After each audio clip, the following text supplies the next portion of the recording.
Welcome back, everybody, to another episode of Trade Talk. This is episode 23, and this is our last episode of the year. We will be back Saturday, January 4th, on a regular schedule at that time, but we'll be taking a little break, from now till then. Thank you, everybody who has checked in and listened to me do these shows this past year. I really appreciate it. This has been a lot of fun.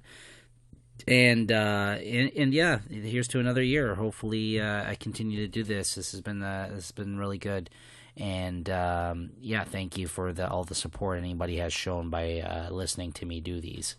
And Merry Christmas or Happy Holidays, however you want to put it, for whatever you celebrate to you, and a Happy New Year. And we'll see you guys in the new year. Okay, without further ado, let's get into the books. Today I actually got 4 different things I'm going to be talking about. I've read a bunch of manga this past week that I wanted to get into. I've done a couple episodes like this where it's just been manga specific, so I kind of feel that from now on, whenever I do end up reading a bunch, I'll just lump them more so together so we can kind of talk about a few different things. Something recently from previous episodes that I learned, though, is that I'm probably going to stop reading most of the shonen type stuff, like the more younger reader, intentionally for teenage boys type stuff, more of the traditional shonen, like, fighting mangas and this kind of thing, like things like My Hero Academia and stuff that I've talked about on the show in the past. One Piece, these kind of things. I tried to, read some of that, dabbled in it, and I found that I don't enjoy that stuff as much for the most part. Most of them, like I talked about Dr. Stone, I tried getting into, which I've talked about on the show before. And don't get me wrong, I've enjoyed the things I had read, but I don't enjoy them as much as, and I'm learning more things about manga as I read it, which I didn't realize a lot of it's like specific, like more genre specific, even like in the type of audience that they're targeted towards. From my understanding, I'm more into like seinens, like, which is I guess age 20 to 50. I think I read online, because when I looked it up, it's like seinens, like more adult themed, I guess, manga are things I'm more like into, like ultimately. And I found that shonen, like a lot of it, at least to me, feels like a lot of them go on forever. There's so many volumes for a lot of the series of that. And it became very formulaic, and it just felt like you could see things coming from a mile away, and like there were certain tropes that they always hit, and that's what I mean. If you're really into that specific type of thing, I get it, but for me, any repetitiveness of that kind of stuff really wore me down in terms of checking back every couple of months when a new manga volume would come out. Sort of the repetitiveness of that, and just, yeah, I guess for other reasons, just so I just came to the conclusion I'm going to give up reading a lot of those things that I had been dabbling in, and I'm going to focus mainly on some of the series that they've been recollecting in nicer editions, or just that I've been picking up for the first time, and different theme type stuff, more adult, more darker theme type things that I'm into at the moment, that I've read from manga. And that's not to say I'll never read a shonen again.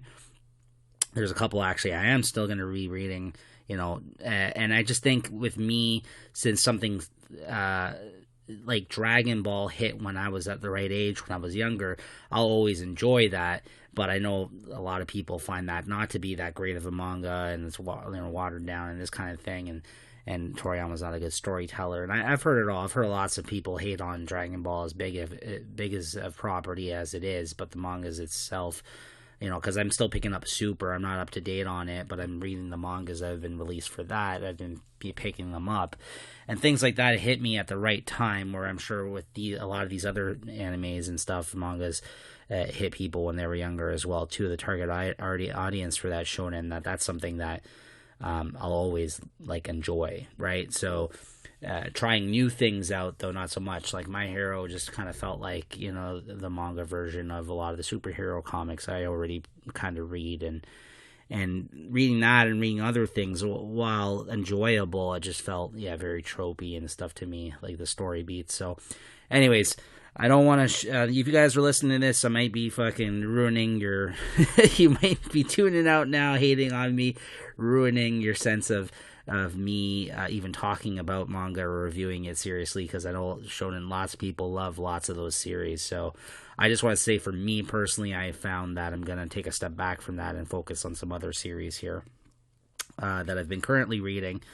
Berserk being one of them. Dark Horse has just recently released Volume 3 a little while ago of the deluxe editions, these oversized, beautiful-looking hardcovers of Berserk, a series that's loved by many. Was suggested to me, a very high-praised book, that I had picked up some of the individual smaller volumes of manga, but that at the time a lot of them were being out of print. It was made it a little bit more difficult for me to read, so I just stopped collecting those, and then I picked up these deluxe editions when they've been coming out, like this past year. 3 volumes have come out, and it basically collects 3 volumes of the smaller mangas that Dark Horse released. So this collects volumes 7 to 9 of the Dark Horse released Berserk volumes. And I know that we're coming up to what I've been told is, I guess, the Golden Age is the arc name. And it's apparently, like, crazy what happens. And it's never been spoiled for me, so please don't let me know. I've been anticipating this for so long, because I had never read that much of the series, and I've heard about this. And some shit that goes down that changes everything with the series moving forward. And it's just one of those things. It's probably one of the biggest anticipated stories I've ever been looking forward to reading, because I've heard how amazing this is. I'm sure something that happens that you don't see coming, and it's just like insane. So I'm really, really looking forward to that. In this volume, though, we mainly are focusing, like, Berserk's a pretty dark in content, tone book, but we're following our main character that we follow is Guts, this warrior who's got this huge fucking ass sword that's like twice the size of him, and everyone doesn't even understand how he fucking wields the thing, but it's almost as like he's just basically lifting it up towards people, and the fucking sword does the work itself almost. Like, he just drives this thing into people, and it even makes a reference in this volume about how it's like rusty and fucking not like sharp, it's like dull, and he's basically just using it to like hack away at people. It's fucked. So it's just crazy. Anyways, these volumes 7 to 9 that are in this deluxe edition, volume 3, is mainly focusing on more of the story now that Guts has been with the Band of the Hawk, this group of soldiers he kind of has been with the last couple of years at this point in the story. And this dude, Griffith, who basically brought him in as one of his own that he had to fight to kind of get in there. Like, I guess he lost, and then he had to agree to be part of his army. And this Griffith dude, like, basically, like, feels like he owns him. You know what I mean? He's, like, very possessive of this. There's a weird sexual thing going on where, like, both of these guys have had sex with guys, but they've been, like Guts was, like, raped when he was younger, and then Griffith gave himself up, it talked about in this volume, to, like, another, like, emperor or something, to kind of get closer to his, like, him or his army or his secrets. Like, he basically taught. So, like, both these guys have slept with dudes, though, willingly or unwillingly, but, like, Griffith's got this weird, like, bisexual thing going on. Like, it feel like he ends up going and forcing himself on some younger girl in this out of frustration because Guts leaves his army. Like, there's a lot of weird sexual tension, sexuality exploring type shit going on in this badass story of, like, a warrior. So it's, like, an interesting balance of, like, this badass warrior and his tales and this, him fighting demons and fucking, like, you know what I mean? Like, all this stuff on the battlefield, and it's, like, they're almost, like, during, like, nights times, like, at this point. Like, the way, like, they are in these battles, it's, like, Knights of the Round Table, fucking King Arthur type shit going on, but then at the same time you got this weird parallel of, like, there being magic and, like, a dark underworld and demons and shit like that. So it's really interesting, this Berserk kind of story. And then in timeline or world, whatever the fuck, Kentaro Miura, which I never mentioned, has constructed. He was the artist and writer of Berserk, but And the art looks fantastic in this scale, in this bigger deluxe edition scale. I mean, if you're a fan of Berserk, and most likely you are, because everyone's really loved this manga that I've spoken to, the art in this oversized format compared to the smaller mangas is fantastic. You gotta own it this way. I would even try to sell off those other smaller versions and start picking these up if you're a fan of this guy's art or this story. This is the format to collect it in. For me, reading it for the first time, it's been very enjoyable in this way. I mean, they are kind of pricey. They're like $50 each, retail US. But it's 3 volumes, so if the volumes are about $15 each, which I believe they are, if you can even find the ones you're looking for, because sometimes that can be challenging, you're almost spending about the same price as you would for one of these hardcovers. That's if you're getting it for the retail price, right? So if you can find it cheaper, even better. The beautiful format.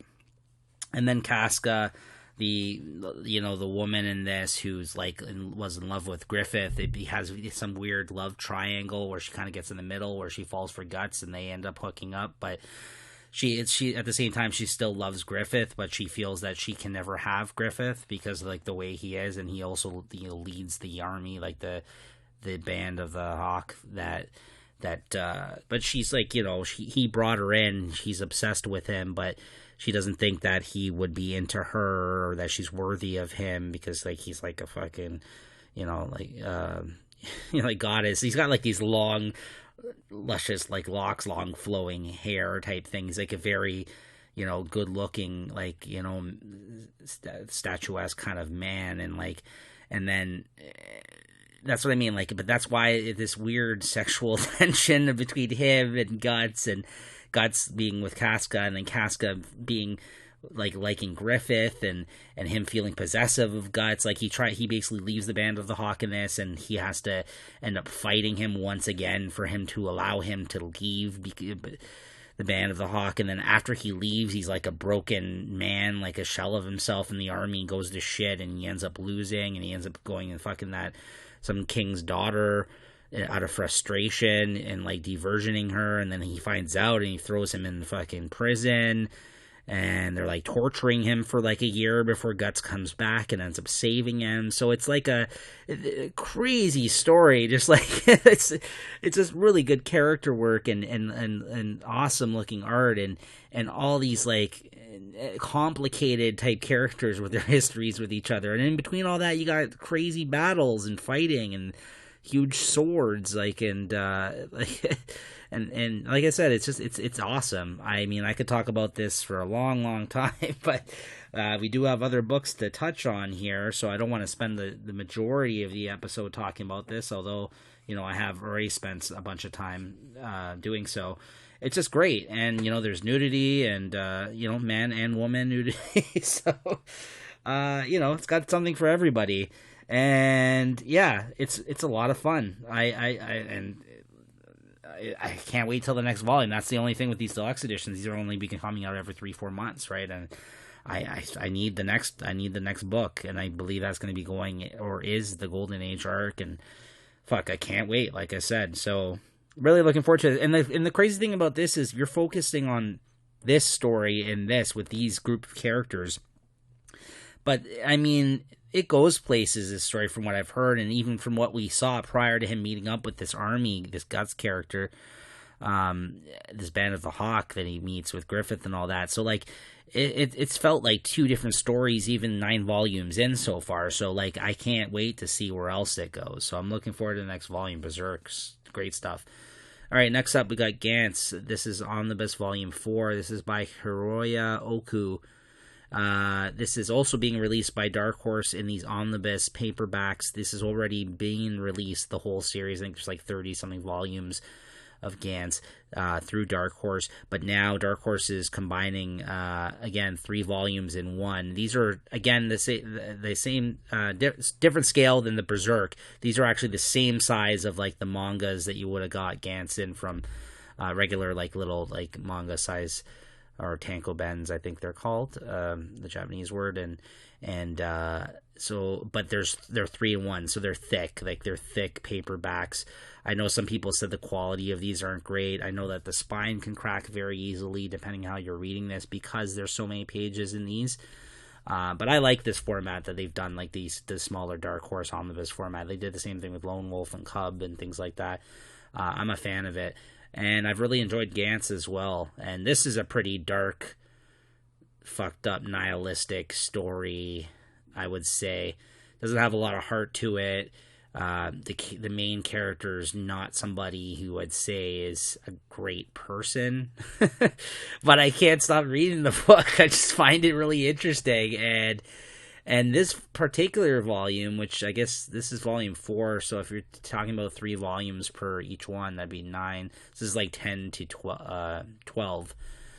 This was really strange because this didn't feel like the previous 3 omnibus volumes. This one focused on an entirely new group of characters. I guess other than the main character, who I'm forgetting his name right now, who goes into this thing, this reason why it's called Gantz, I guess, like this game, like they go basically into this game, like there's this black orb thing that when you die, it brings you to this room with other people that died around the same time, and you get put into this game, and you got to play this game for points, where it's basically like a deathmatch type thing, where there's scenarios that are set up, and you got to go in with a bunch of other strangers and stuff, and you're supposed to put on this, if you're smart enough, you're able to grab one of these power suits that helps you, gives you strength during the game. And then there's certain characters that are set up that you have to kill within a scenario every time you go into the game, and if you do so, or depending on how you do in the game, your performance is rated and you're given points, and if you get enough points, apparently you get brought back to like every time you win the game, like you survive or get a certain amount of points, you're brought back to life. But then like it's like there's other versions of yourself running around. This happened in previous volumes. I'm not 100% clear on that at the moment, but like if you were to come back, like there's another version of yourself that's already kind of, I guess, living in your place, like in place of you when you're not like in the game. So it's weird, and like even though you're coming back and given a second chance at life, it's like you're still expected to end up going back to the game whenever a new game starts. So some of the rules and the reasonings behind all this shit that's been going on in the book, you're kind of still learning as you go on through the story. But a lot of the main characters that we were introduced prior to this now were killed in the last game, and now we're still focused on the one main character of this story. But at the same time, in this one, you got introduced to a whole new cast of characters that went into this most recent game with him. And one of them, like, I guess the person, whoever controls this room, like the black orb thing that brings them into the game, I guess they were contacted in the real world on the outside and were told that I need, good warriors for the game. If you kill people, like, you'll be rewarded. And he came to the game with like 100 points or something like that, and he ended up going and killing a bunch of people in this story. Like he ended up killing a lot of people that ended up going to the game with him, and he was dying to get into the game. Like it was this guy who was like blogging about it, how he wanted to get into the game and thought like Gantz was everything, and the game, and he really wanted to get in there, so he ended up killing a bunch of people and taking them with him and bringing people in the game that essentially make it better for whoever the ruler is or whatever over this that's overseeing everything. That was his wish, is that he needed to up the ante and he needed some new blood, right? So he dispatched this guy, like contacted this guy and got into his head and said, if you kill a bunch of people, it'll be good, right? We'll bring you in. So that's why this just felt weird and different in tone. Like it took entirely a different, like the main storyline character took a back seat to everything that was going on in majority of the volumes that contain in this volume 4 of the omnibus. So it just felt very different than the first 3 volumes I was reading up to this point. But moving forward, getting introduced to a new cast of characters is interesting, and a lot of these guys did interest me, and I'm looking forward to what happens now that they're stuck in this game. There was dinosaurs in this new game towards the end, which were crazy, and like some little weird alien-looking creature, which happens quite often in these stories, but this one's got like a weird accent or something, and and there's definitely some humor amongst all of this, and each chapter break you get some nice TNA type drawing from the author the artist, which does, has nothing to do with the storyline. So anyways, these omnibuses are good. It's a good price. They're $25 retail. If you are interested in checking this out, I know there's also an anime, or just pick up the first omnibus. Again, good value for the price that you're paying for these, and I'm looking forward to the next one, another series I'm really currently enjoying. Next up, we got Full Metal Alchemist Full Metal Edition Volume 7 just came out. Another previously collected series by Viz. They're recollecting them in these nice hardcover editions. The same type of size and scale, essentially, maybe a little bit bigger. But these have nice color pages in them in each volume. They're well put together. This kind of collects about a volume and a half of the regular manga. So they're a little pricey for what you're getting, but each one's got beautiful colored artwork on wrapped around it. Nice hardcover format, all different colors of the letters on each different spine. Just a very nice presentation. These are some of the nicest looking mangas I own because of what the work they put into this. And this is a series that deserves it. I mean, this is a series that's still hugely popular to this day, Full Metal Alchemist. And in this volume, I mean, I don't want to get too much into the story and what's going on for this one. All I have to say about this is that you have to check it out. I mean, this is continuing the two brothers now that they're separated, their travels, and these bad guys are trying to track them down and making it harder and harder for them at each turn, and the other alchemists around them. In this one, he meets up with his, one of the main characters Elric meets up with his father in this one. You learn a little bit about him and kind of their relationship with each other. And, and the alchemists, the other alchemists that work for the government are go up against the bad guys that are trailing them and giving them all these problems. And the plot's just thickening. There's a lot going on in this one. I don't really want to get into so much of it. But Elric and Alphonse, the brothers in this, state alchemists. It's just a very tragic tale, interesting adventure, great character building, great world building. There's politics, there's drama, there's action, there's a lot of funny moments. This one's got it all. Like, this is a very well-rounded, diverse manga, and it's definitely worth checking out. Even if you can just find the regular volumes, but it's already been finished. It is completed. I think there's like 25 volumes of it that were previously released, but these hardcover editions were too nice to pass up for me, and I'm reading it for the first time, making my way through it. So again, I'm really enjoying how at this point for me getting into manga, it's a sweet spot of a lot of them being re-released in nicer formats, so I've gotten really lucky in that sense. Last but not least, we got Golden Kamui. I believe it's pronounced that way. Someone please tell me if I'm saying it wrong. Or Kamui or Kamai, I don't know. It's Kamui. I'll have to check that out. But this is volume 12.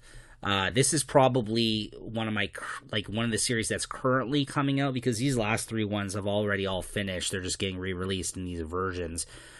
So they're older, but this is a current released manga that's still coming out, that's going on right now. I believe the anime they've just started an anime, or they're about to start one. But out of the current series that are ongoing right now, this is my favorite. I love this series. And this volume 12 is the craziest fucking volume so far, I think.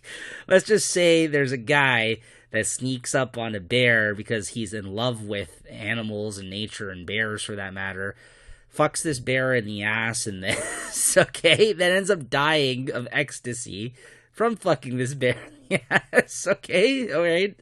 And then in the same volume, they catch some sort of like fish that acts as like a natural aphrodisiac, and there's a bunch of these men character that are all together in the room after they catch this, and then it becomes very steamy, and they start taking off all their clothes, and they start wrestling each other, and like really getting close to one another. Nothing actually goes down, but they all just get butt naked, and they start like swimming together, and like it just gets very strange very fast. So by the end of this issue, when people show up and they want to fight them, they're all butt naked in the water.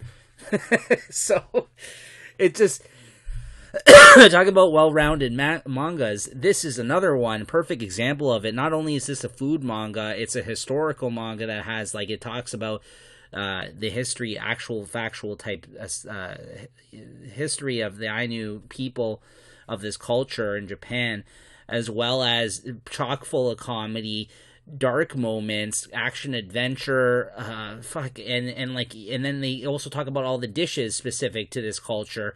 So, like, there's been, there's like the Food Wars manga. There's like mangas where they just all they go into detail about all the food, and that's like, this manga does that as well. Like, every time they come across something, they tell you how they prepare it or what they.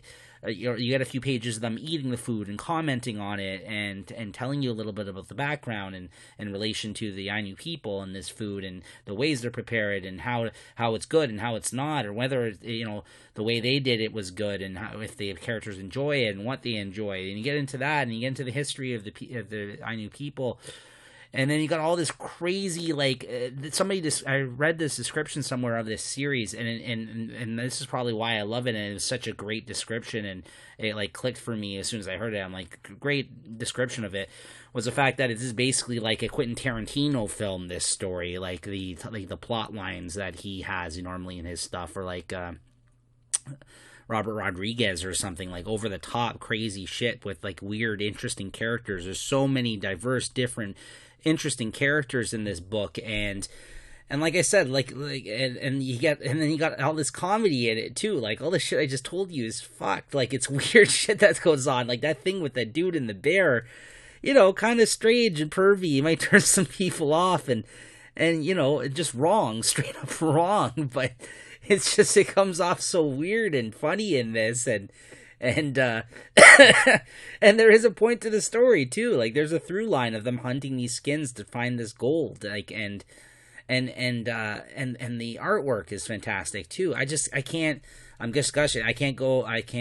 say enough good things about this fucking book. I love this book. It's my favorite ongoing manga at this time, and you're probably maybe listening to me rambling on here. I'm saying all this crazy shit that goes on in this, or maybe not giving a clear enough description. You're probably like, what the fuck? But yeah, this is why you need to check this book out if you have not at this point. Story and art by Satoru Noda. And shame on me, I will also tell you that Full Metal Alchemist was by Hiromu Arakawa. I'm failing to tell you the creators on these today. So yeah, Golden Kamuy Volume 12 just came out through Viz Media. You got to check this series out, guys, if you haven't already. All right, that does it today for me, guys, though. This is, like I said, this being our last show of the year. We'll see you back in a couple weeks on Saturday, January 4th. Hope to get a lot of reading done during that, some time off, hopefully. And I hope all you guys get to enjoy some time with family around the holidays as well. And, do yourselves a favor and read some of these great manga titles I talked about tonight. And, or if you've already read these or are a fan of them, please comment on the page here where I post this. Let me know what you thought about them. All right, take care, guys. We'll see you guys next time.